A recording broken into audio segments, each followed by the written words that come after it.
Okay, picture the most fortified, heavily guarded borders in the entire world. Now imagine a cricket bat just smashing a massive hole right through one. Sounds crazy, right? Well, let's dive right into this explainer. We're going to look at how a decades-old sporting rivalry evolved into a defining and honestly highly controversial moment of international diplomacy. Today, we aren't just looking at sports history or political science in a vacuum. We're looking at where they violently and completely unexpectedly collide. We're going to see how personal histories and just the sheer force of human personality managed to pull off what decades of traditional, stiff-suit diplomacy literally couldn't. Let's get into it. So, looking at the question right here, how exactly do two athletes cross the boundary from a cricket pitch to the heavily guarded borders of two nuclear-armed neighbors? I mean, when we think about geopolitics, we usually picture closed-door meetings and, meticulously drafted treaties. But this story, it forces us to toss all that out the window and recognize the totally unpredictable human element in international relations. To figure this out, we need to trace the steps of two guys who spent their youth trying to absolutely destroy each other on the cricket field, only to find themselves playing an incredibly high-stakes game of political chess decades later. To really grasp the gravity of this whole thing, we first have to track the intersecting paths of two totally larger-than-life characters. Both of them reinvented themselves completely.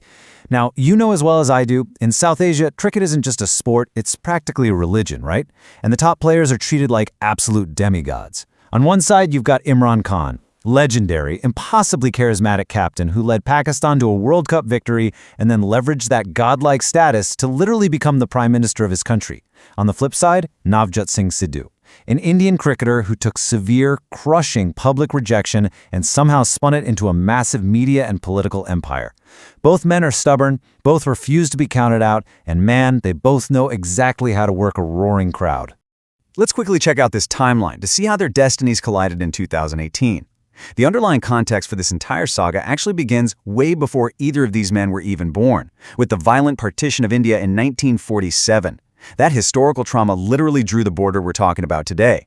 But as we track their individual paths through the 80s and 90s, 1983 when Sidhu gets dubbed as Strokeless Wonder, 1992 when Khan wins the World Cup, we see them battling their own personal wars on the pitch.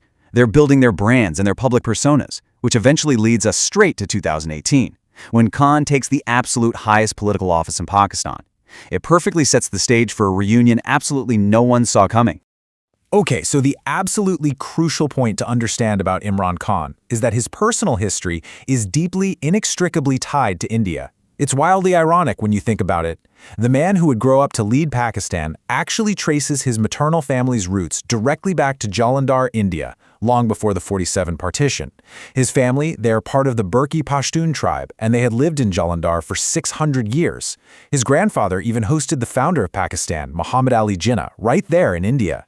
It wasn't until the absolute chaos of partition that his entire clan fled across that newly drawn line to Lahore. So when Khan looks across the border, his connection to the region isn't just, empty political rhetoric. It's literal ancestral blood. Meanwhile, Navjot Singh Sidhu's journey is this perfect illustration of turning crushing public humiliation into a relentless and honestly downright bloody work ethic. Back in 1983, a journalist mockingly labeled him a strokeless wonder. The story goes that his dad actually cried reading it. And that moment, it broke Sidhu, but it also built him. It's almost absurd to think about, but a guy getting so mad at a newspaper clipping led him to wake up at 3 a.m. every single day. He's personally rolling his own practice pitch, hitting 125 sixes every morning until his hands are literally bleeding into his gloves. Just wild. By the 1987 World Cup, that insane, stubborn grit pays off. He explodes onto the scene, hitting 450s in 4 debut innings. He essentially battered himself into becoming an aggressive, iconic legend. So, fast forward decades after their cricket battles, and these two immense personalities collide again. Sidhu accepts a personal invitation to Imran Khan's 2018 prime ministerial oath ceremony in Pakistan. And as the quote here says, he proudly tells the press he isn't there as a politician, but as a friend.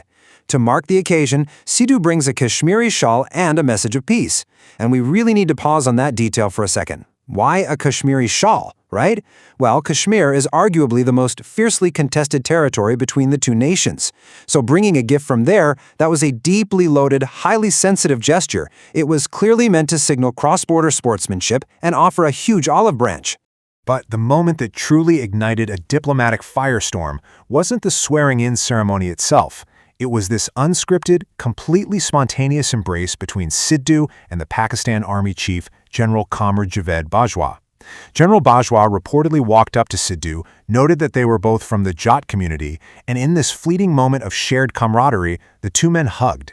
Now, in the hyper-scrutinized theater of India-Pakistan relations, where military protocols are incredibly rigid, a physical embrace with the head of the rival military breaks every single rule in the book.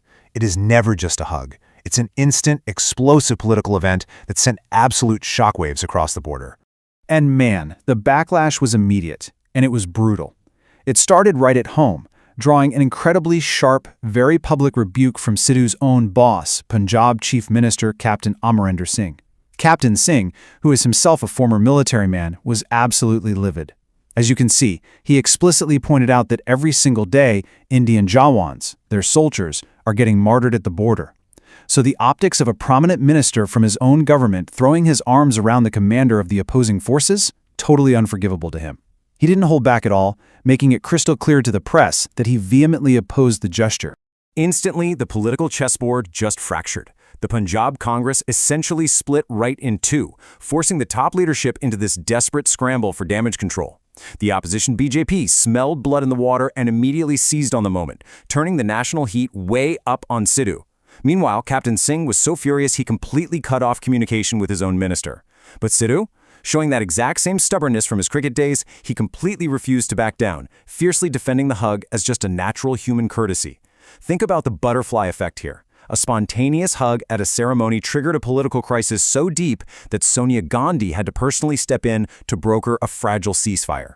However, and this is where it gets really interesting, from the absolute chaos of this controversy emerged a monumental diplomatic breakthrough, the push to finally build the Kartarpur corridor. During that exact same controversial embrace, General Bajwa had allegedly assured Sidhu that Pakistan would open the border for the 550th birth anniversary of Guru Nanak. We really have to understand the spiritual magnitude of this. This isn't just any piece of land. Kartarpur Sahib is the sacred site where the founder of Sikhism lived the last 18 years of his life. Imagine the pain of the Sikh diaspora, right? Being able to see their holiest site just a few miles across a barbed wire fence for 70 years, but being completely forbidden from walking to it. Suddenly, this impossible dream of unrestricted religious access was real. Let's look at the data on this table because the numbers here represent a total paradigm shift.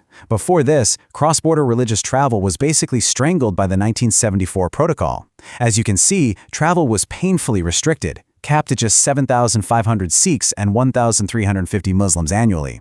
And they were choking on these strict, bureaucratic visitor visa categories that could be denied at the drop of a hat. The Kartarpur corridor proposal shattered that old framework entirely. We were suddenly looking at talks of visa-free, 365-day access and potentially unlimited pilgrim numbers crossing the border freely. This wasn't just some minor policy update, it was a total revolution in how two hostile nations might allow their citizens to express their faith. But a policy paper from the Institute of South Asian Studies quickly grounds us back in reality. It's incredibly easy to get swept up in the romantic emotion of building bridges, especially when famous sports legends are driving the narrative.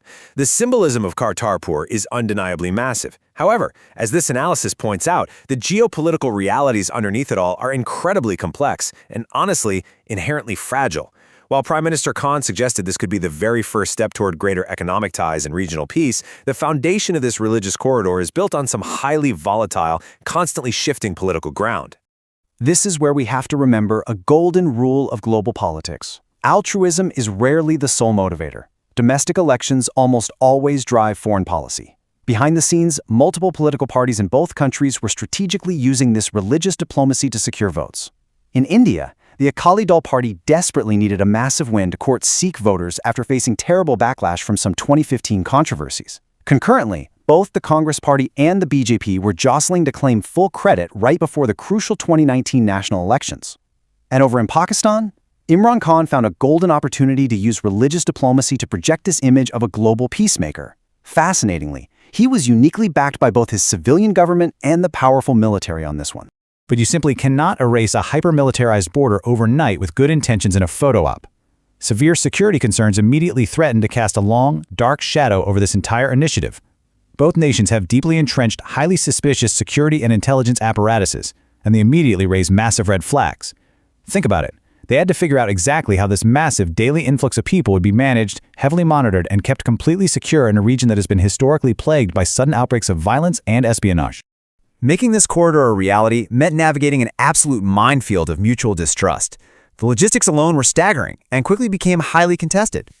India fiercely demanded that its consular staff have unrestricted, immediate access to its pilgrims while they were in Pakistan, citing a long history of harassment. But even more pressing was the intelligence paranoia. Indian officials harbored deep, historical fears that Pakistan might use this open, welcoming corridor as a recruitment ground to fuel Khalistan separatist propaganda among the visiting Sikh diaspora. The trust deficit wasn't just a hurdle, it was a towering wall that both sides had to cautiously dismantle piece by piece. Yet, despite all that paranoia, the sheer emotional weight of the Kartarpur corridor sparked a profound ripple effect across the region. You know how it goes. The moment you open one seemingly impossible door, everyone else starts asking, hey, why not us? It actually inspired Kashmiri Hindus to immediately petition for their own cross-border religious access. They drafted open letters directly to Prime Minister Khan, pointing at the Sikhs in Punjab and asking for a similar corridor to the ancient Sharda Peeth temple across the highly militarized line of control.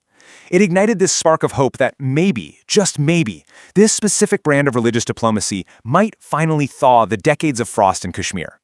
So, the ultimate question we have to ask ourselves at the end of all this is right here. Will this bold experiment in religious diplomacy actually heal old wounds, or simply create entirely new battlegrounds? It is truly incredible to think that the stubborn grit of a cricketer rolling a pitch at 3 a.m. and the deep ancestral ties of a world champion turned prime minister culminated in a genuine diplomatic earthquake. It proves that international relations aren't just shaped by treaties and closed-door summits. They're shaped by human stubbornness, deeply shared history, and the wonderfully unpredictable consequences of a single controversial embrace. Thanks so much for diving into this explainer with me. Until next time, keep questioning the world around you.